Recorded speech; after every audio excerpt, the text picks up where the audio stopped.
नमस्कार मित्रों, हमारे YouTube चैनल वेद पुराण योगी में आपका स्वागत है। हमारे चैनल से जुड़ने के लिए और हमारे चैनल को सब्सक्राइब करने के लिए हम दिल की अनंत गहराइयों से शुद्ध अंतःकरण से आपका तहे दिल से धन्यवाद करते हैं। शिव पुराण जो वेदांत का सार है और शिव भक्तों के लिए सभी 18 पुराणों में सर्वश्रेष्ठ है, जिसका पाठ करने से आपके अंधकारमय मस्तिष्क में ज्ञान का प्रकाश उज्ज्वलित होता है और जिसका श्रवण करने से आपके मन को परम सुख और आनंद प्राप्त होता है, वह है महाशिव पुराण की कथा। परंतु शिव भक्तों को इस महाशिव पुराण का पाठ और श्रवण करने से संपूर्ण लाभ की प्राप्ति केवल तभी होती है जब वह शिव पुराण में वर्णित नियमों का पालन करे। तो हम इस प्रस्तुति में शिव पुराण में वर्णित नियम आपको बताएंगे, जिन्हें आपको शिव पुराण का संपूर्ण लाभ प्राप्त करने के लिए जरूर पालन करना चाहिए। लेकिन मित्रों, यदि अभी तक आपने हमारे YouTube चैनल वेद पुराण योगी को सब्सक्राइब नहीं किया है तो कर लीजिए, क्योंकि हम हमारे चैनल पर हिंदू धर्मशास्त्र और वेद पुराण की महत्वपूर्ण जानकारी प्रस्तुत करते रहते हैं। तो बिना विलंब के प्रस्तुति आरंभ करते हैं। तो आपको शिव पुराण के पाठ और श्रवण करते समय जिन नियमों का पालन करना चाहिए वो कुछ इस प्रकार है। पहला नियम, शिव पुराण कथा का पहला नियम कहता है कि यदि आप स्वयं शिव पुराण का पाठ कर रहे हैं तो आपको शिव पुराण पर पूरी आस्था और समर्पण के भाव से शिव पुराण का पाठ करना चाहिए। यदि आप शिव पुराण के ज्ञान पर अपने मन में संदेह रखते हैं तो आपको शिव पुराण के पाठ का कोई लाभ नहीं होगा। और यदि आप शिव पुराण का श्रवण किसी ब्राह्मण या पुरोहित के द्वारा कर रहे हैं तो आपको उन ब्राह्मण जन और पुरोहित से पूरे समर्पण के साथ दीक्षा लेनी चाहिए। दीक्षा से रहित भक्त को शिव पुराण श्रवण करने से कोई लाभ नहीं होगा।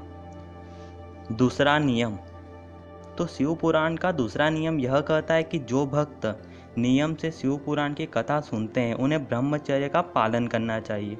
उन्हें शिव पुराण की कथा चलने तक अपनी पत्नी से संभोग विषय में दूरी बनानी चाहिए।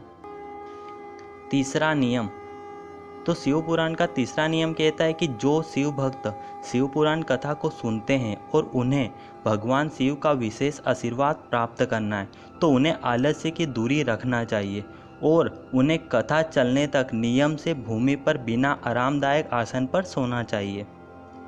चौथा नियम, शिव पुराण की कथा सुनने वाले शिव भक्तों के लिए चौथा नियम कुछ इस प्रकार है। शिव भक्त को शिव पुराण की कथा चलने तक केले के पत्ते पर या अन्य पत्तल में सात्विक भोजन करना चाहिए। आपको अपने भोजन में गरिष्ठ भारी अन्न और प्याज, लहसुन, हींग, गाजर, गरम मसाला आदि तमस भोजन सामग्री अपने आहार में शामिल नहीं करना चाहिए। पांचवा नियम, तो शिव भक्तों के लिए शिव पुराण कथा का यह पांचवा नियम विशेष है। इसमें किसी भी प्रकार की छूट वर्जित है। यह नियम है कि हमें शिव पुराण की कथा सुनने तक किसी भी प्रकार के मादक पदार्थ का सेवन नहीं करना चाहिए। छठा नियम, तो शिव पुराण की कथा सुनने का छठा नियम कुछ इस प्रकार है। शिव भक्त जो अपनी विशेष मनोकामना की पूर्ति हेतु शिव पुराण की कथा का संकल्प लेते हैं, उन्हें काम, क्रोध, मद, लोभ, मोह और अहंकार इन 6 विकारों से परहेज रखना जरूरी होता है। वैसे तो सच्चे शिव भक्त को इन 6 विकारों को सदैव के लिए छोड़ देना चाहिए, लेकिन नियमों में सरलता को देखते हुए कम से कम शिव पुराण की कथा चलने तक आपको इन 6 विकारों से परहेज करना चाहिए। सातवां नियम, तो शिव पुराण सुनने का जो सातवां नियम कहता है वो कुछ इस प्रकार है। जो शिव भक्त शिव पुराण की कथा सुनते हैं उन्हें शिव कथा सुनाने वाले पुरोहित या ब्राह्मण की निंदा नहीं करनी चाहिए और शिव पुराण सुनने वाले शिव भक्त को सत्य, दया, मौन, सरलता, विनय और उदारता इन सद्गुणों को अपनाना चाहिए। आठवां नियम, तो शिव पुराण कथा का जो 8वां नियम है वो कुछ इस प्रकार है। यह नियम शिव पुराण की कथा सुनने वाले शिव भक्त के उपवास संबंधित है। शिव भक्त को शिव पुराण की कथा चलने तक दिन में केवल एक बार सात्विक भोजन करना चाहिए और यह भोजन प्रतिदिन कथा पाठ समाप्ति के बाद करना चाहिए। जिस शिव भक्त में क्षमता हो वह शिव पुराण की कथा चलने तक उपवास रख सकता है। तो मित्रों, आपने शिव पुराण की कथा संबंधित नियमों को हमारी इस प्रस्तुति में जाना, जिनका शुद्ध अंतःकरण से पालन करने पर शिव भगवान की कृपा से आपकी सभी मनोकामनाएं पूरी होंगी।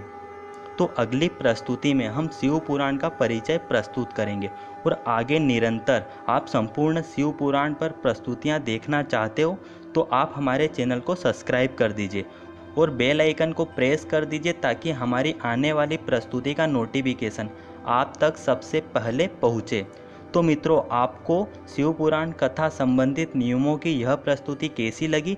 यदि इस प्रस्तुति ने आपके मन को प्रसन्न किया हो तो इस वीडियो को लाइक कर दीजिए और इस प्रस्तुति को अपने सभी सगे संबंधियों और मित्र रिश्तेदारों तक शेयर करो जो शिव पुराण की कथा सुनकर अपनी मनोकामना पूरी करना चाहते हो। और कमेंट में अपने शब्दों के माध्यम से भगवान शिव की आराधना कीजिए। महाशिव पुराण सदियों सदियों अनंत काल तक अमर रहे। तो धन्यवाद मित्रों, मिलते हैं अगली प्रस्तुति में। जय श्री कृष्णा, जय श्री राम, हर हर महादेव, जय हिंद।